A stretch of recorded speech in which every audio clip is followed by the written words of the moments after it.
Welcome to Beyond J, taking conversations from campus to the world. I'm your host, Philip Alstott. You may have heard that Sacramento State has recently been recognized by the Carnegie Institute for its high research activity, earning the Institute's Research 2, or R2 designation. It's something that just 138 other colleges and universities in the United States have earned. But what exactly does being an R2 campus mean, especially for our faculty and students? Here today to answer that question is Carlos Nevarez. For the past several years, he has served as Sac State's Interim Provost, its Chief Academic Officer. Later this month, however, he will assume a new role on campus, Vice President for Research and Innovation, where he will be responsible for, among other things, supporting faculty and student research and creative activities and helping them to obtain outside funding. Today, we'll talk with him about the significance of the R2 designation, how the university supports faculty and student work, and even a little bit about his ranch in the Sierra foothills. Dr. Nevarez, welcome to the show. Pleasure to be here. Thank you for having me. Well, like I mentioned, why don't you tell us a little bit about the significance of the R2 designation? Sure. So it's exciting to say the least in terms of this new classification that, only a few, I would say, even, elite colleges and universities across the country are able to secure.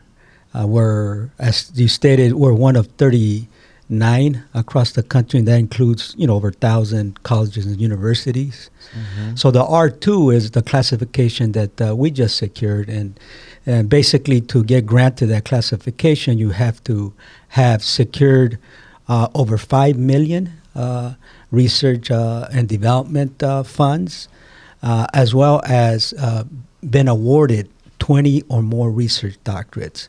Now, for us, we're closer to 33 million that we have secured in research and development money. So we're way beyond the 5 million threshold. And we actually, over the last 3 years, I'm glad to say that we actually have increased it 50%.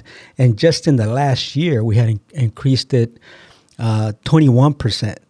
So it really showcases, the great work that particularly our faculty are doing to secure funding to support their research. In terms of how many awards, we are about 26 research degrees that been awarded this past year.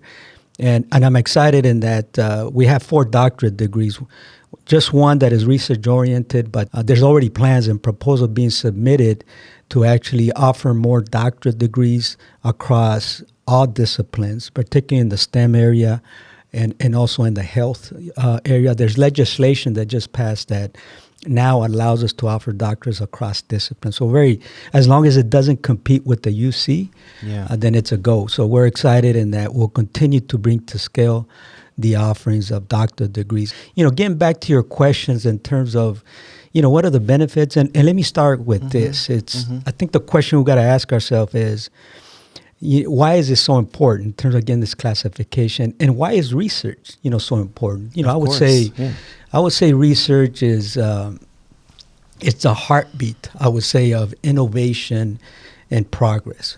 And what I say that, why? Because when you do engage in research creates new knowledge, right? New knowledge that is contemporary, new ways of basically addressing problems, dilemmas, and it also brings, so it's new knowledge, and with the new knowledge, you create new solutions to complex, issues such as, for example, issues of, the environment, issues of homelessness, issues of health.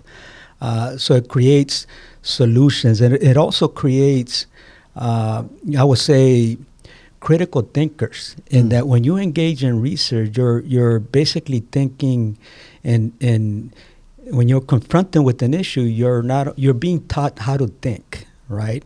And look at issues from different perspectives. So you tap into your problem-solving skills, your analytical skills, and you present different options. And ultimately, when you present different options, now you're in a great space to select the optimal solution that will best address that dilemma that you're facing. So it develops individual from that kind of critical cognitive perspective. It also enhances the economy. How does it enhance the economy? Well, when our faculty secure grants, it creates jobs. And when our faculty engage in research, they're innovative in creating, for example, when engineering faculty are working on research, they create new infrastructures in terms of how to reimagine the infrastructure.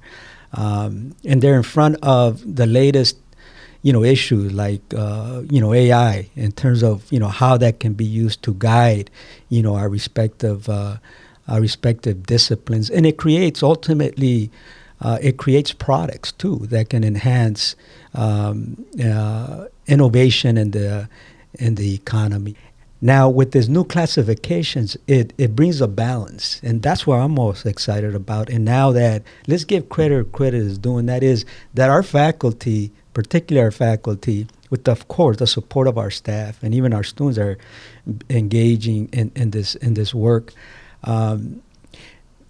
They've already been doing the great work. So this new designation once again gives them credit where the credit has been overdue. I would say so. And for the administration like myself is to continue to leverage, support, and resource so we can continue to bring it to scale. So the reputation will help a more balanced, comprehensive reputation across doing the good teaching scholarship, and then the teaching the great teaching that we're doing, which focuses on the practical, the applied, the experiential, and that's what differentiates us. And we're proud of that. That's what differentiates us from other research universities, and that our students are game ready. What I mean by that, more workforce ready in terms of having the practical applied skills. They're going to be basically taught in a very holistic way. And once they're graduating, the employers, believe me, are going to continue to be impressed and say, they're not only they don't only have the book knowledge, but also the practical, the applied experience where they can take a concept and apply it at the ground level or to everyday practice. And for me, that's very exciting. So and that's going to attract, I would say, more students to apply, to university. So reputation of the university is definitely going to increase. And draw in, the quality faculty as well. Exactly. Right? It's a recruitment tool as well. If if faculty that are looking for a balanced, workload in terms of teaching and research, this is it. Our tool will actually cater to that population. Well, there's a lot there that I want to dig into. Oh, there's more. There's more. I can keep going. One of the things that you when you broke down some of the numbers for us, and I was surprised to see how, we didn't just make it to that R2 designation. No. We sort of overshot the requirements to get that designation. So is the R1 something that is in our sights, or are we just very happy to be at the R2 level? First things first, we'll continue, we'll support and resource, the R2 classification. But, sure. As I stated, the trajectory, the way the trajectory is showing, even inclusive of the hiccup of, the federal executive orders that are trying to freeze, federal aid, we're staying the course, right? Yeah. And we're keeping our eyes on the prize, and that is to continue to support the infrastructure. So we have a good process in place, a good system in place where our faculty engage, particularly in securing grants, so they can engage in the good, research. And so if we continue to answer your question, to continue along that trajectory, we'll be there in no time, I would say. And by no means do I mean to downplay what we have achieved. I'm just so impressed with our numbers and the amount of research dollars that are coming into the university. It's just something I'm very interested and very proud of. Yeah. So I do want to ask you, how do you think that our commitment to teaching and to research both align and intersect with our dedication to fostering an inclusive and welcoming campus. Because some of the things that you talked about there made me think about how you mentioned that Sac State is different from other universities. And I think that with this designation and the community that we have here, that there's probably even more to say about that.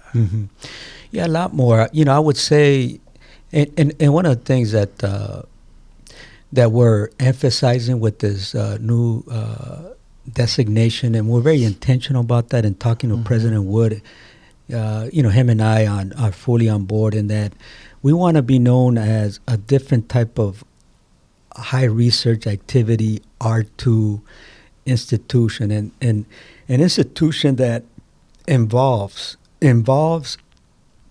students in the research. And I would say that's what's going to differentiate us, right? Like, for example, in as we support our faculty in securing grants, we continue to emphasize that it's important for them to involve students in research and scholarship. Why are we saying that? Because we know that's an inclusive, best, impactful practice, that when you engage students, the student gets motivated, they get excited, they get involved, they get passionate about doing the work. And ultimately, it reminds me of the theory of student involvement, right? This theory basically says that those students that get involved in curricular activities or work-related activities in an institution are more successful than those students that are not involved. So you ask the question, why is it? Well, these students are expending physical, social, emotional, mental energy, and that in itself integrates them into the institution. And when they're fully integrated institution and have bought into an activity such as involving themselves in research, then they're more successful than those students that are not involved in these kinds of this kind of research or extracurricular activity. So we know this is a high impact practice, and it's a high impact practice for a lot of times students. Like, I was a first generation student that at the undergraduate level, I didn't have the opportunity to get involved, but I would have really benefited from it in terms of ensuring that I was more integrated into the institution. Ultimately, as I progressed in graduate school, I was, but it would have benefited me at the undergraduate. So we're trying to actually capture the students early on and develop them as scholars. And the most exciting part is that, as you know, we're very diverse. One of the top 3 most diverse campuses, in the West. And the exciting part is that we're involving students, minoritized students that a lot of times have not had the opportunity to engage in research and scholarship. So, and I'll give you a couple examples. So one is, in the last couple of years, President Wood and I have actually allocated over $2 million for our faculty to apply for. It's a grant program. They apply and secure those that actually, it's a competitive process, that actually get awarded, engage in research, and for us is to, ensure that one of the criteria is that they involve students. So we're already supporting it. Like I said, $2 million we have allocated. Another example in terms of how we're building the infrastructure is just last year we have, for the first time in the history of Sacramento State, we have faculty housing just across. If you haven't had a chance, it's called 910 Place, just across the Guy Bridge on University Road there. You'll see a beautiful complex, 32 units. So that is, as we hire faculty, that's a place where they can live, and it just, across the bridge, 5 minutes to campus. And because we know that, just like I said, when we involve our students, we involve and integrate our faculty too, they're invigorated, they get passion, and they, live and thrive on our campus, right? So it's a win-win situation. So I would say those are a couple examples in terms of how we're being very intentional in building the infrastructure that will support our new designation. Yeah, and one of the things that you said earlier was that when a researcher injects their perspective into the problem solving, then that's when you start to see the innovation. And so I guess I'm just really very excited to to see how that bringing marginalized communities into that research process where before they didn't have access to that.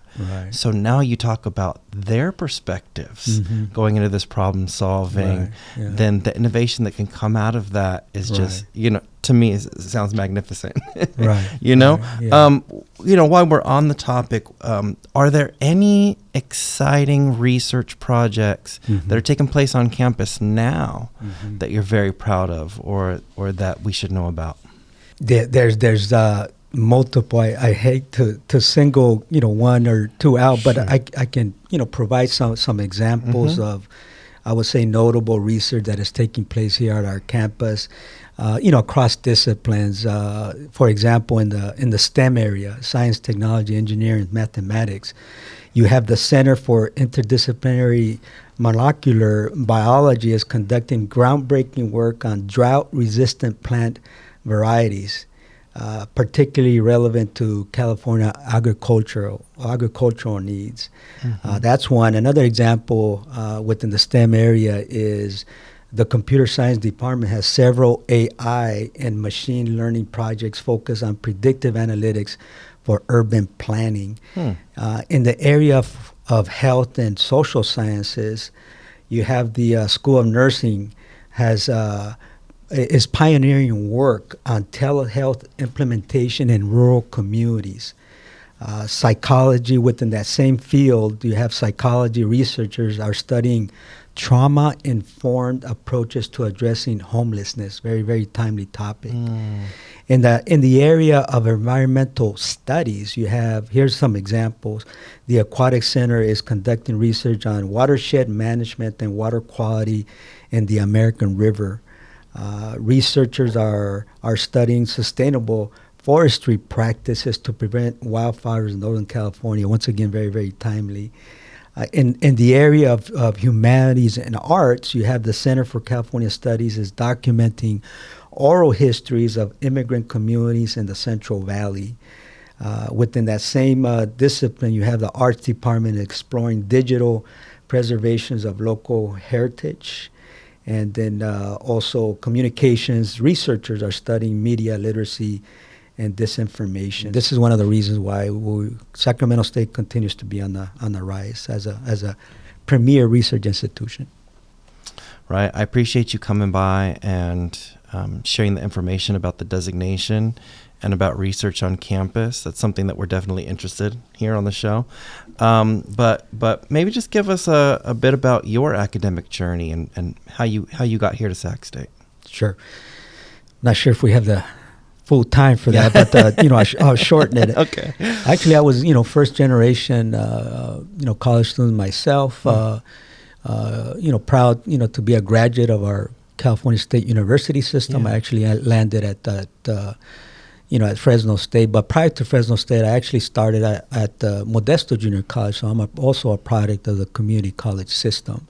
They gave me an opportunity to showcase that I can do, the academy and not only do but thrive. I didn't do that great in high school. I wasn't too focused on the academic side. But once I got into college campus, like I said, I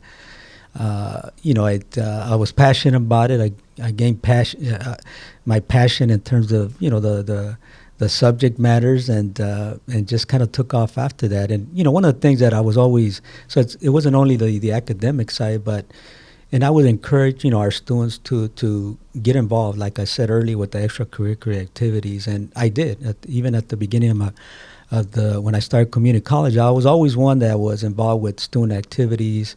I actually, even at 18 years of age, I started a new club, an organization, and ran that, and you get the leadership skills in terms of the humanistic, the technical, the conceptual skills that you need to be a leader, I would say. So after community college, I transferred to Fresno State, and there as well, at that point I was more focused. I got a couple of degrees in sociology and Chicano studies in 2 years.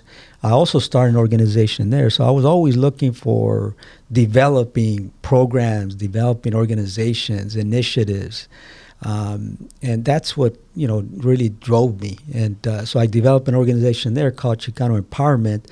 That organization was very political and trying to overthrow the administration at the university. And now look at me, I'm the administration. So the irony behind that, right? But so very strong organization. Pretty much ran the student politics there. And after 2 years, graduated from there, and then I landed at Arizona State University, where got a master's in counseling, and then a PhD in education leadership and policy studies. And while I was there, I was actually able to secure a Kellogg fellowship, which only 5 of us in the country were able to secure, which basically meant it's the Kellogg, the foundation, the cereal foundation. And basically they paid for, all my studies, which was over, at that time, over 100,000, where basically their whole focus was that, I give back, to our communities, particularly underserved communities, once I graduated. So for me, that was, icing on the cake, in that my intention was to do that, advocate for those that need the most advocacy. But that on top of it really allowed me to truly focus on, on my studies. So I'm grateful. So to this day, what cereal do I eat? It's Kellogg, right? So, and then eventually, before I graduated, I got a call from a professor from the department here of Education, Leadership, and Policy Studies, that says, look, we're looking for an individual. Are you interested in applying? You fit what, the criteria and the experience that we're looking for, apply. So actually, when I ended up at Arizona State, I didn't start an organization, but there was already a strong one. So I ran that for a few years. Then I came here, and the reason they brought me here is to start a master's in higher education leadership program, which the focus of the department I came in was public school, and they wanted a higher ed perspective or focus. So, and I had that experience or that knowledge, and that was my discipline. So I came in and developed a master's in higher education leadership. And then I was involved in developing the joint doctorate in education leadership and policy studies with UC Davis and Sonoma State.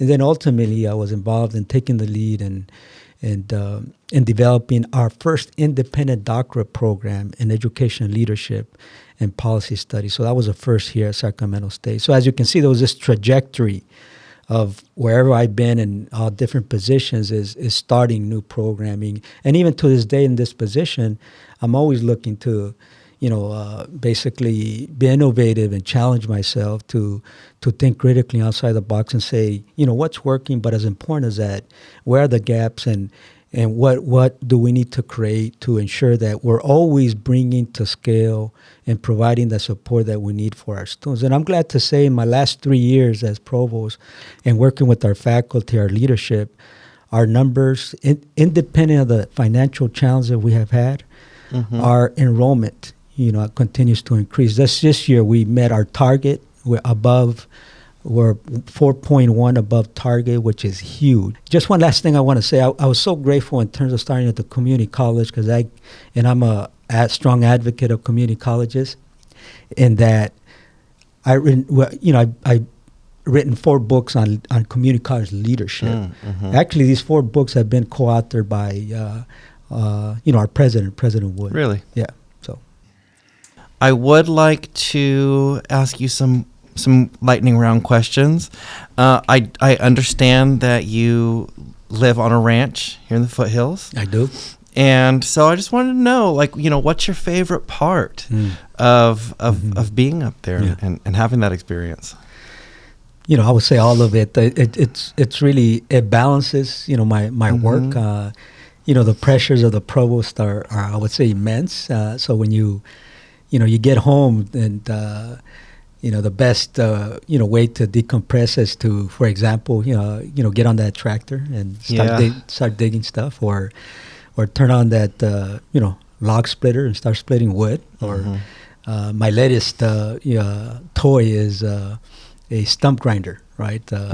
Yeah, so very excited about putting that to use this coming weekend, and also the just the lifestyle. I enjoy the lifestyle. I got goats. Actually, one of my goats just gave birth to twins, and oh wow! So I got a couple pigs that dig up the whole property. Actually, one kind of joined the neighbor the other day. He texted me yesterday. It's like, yeah, we got one of your pigs on my side. It's like, yeah, just toss them on the other side. And then chickens right now, actually, that's a commodity right now, right? The chickens and the eggs. So I'm having to wake up also in the morning, right, before I get to work, to ensure, there's feed there, for the animals, and they're well taken care of. But well, maybe that leads into my next question. What would you say is the most challenging aspect of being out there on the ranch? That's most challenging. Well, it's not for city folks, that's for sure. You gotta engage. You gotta engage the land. I have 5 acres, so you can't deny the work that comes with that. But for me, I don't mind the work at all. I actually enjoy and look forward to it. It's a lot of times just having the time to do so. So overall, I love the ranch life. Well, it sounds amazing. Well, thank you so much. Thank you. Thank you for having me. It's been a pleasure. It's been fun. Beyond J is a production of University Communications at Sacramento State. Our producer is Jonathan Morales. Photography and videography by Bibiana Ortiz. And editing by me, your host, Philip Allstott. If you liked this episode, please leave us a review and consider following us on your favorite podcast platform. If you have questions or comments, email us at communications@csus.edu and visit us online at csus.edu/news/beyondj.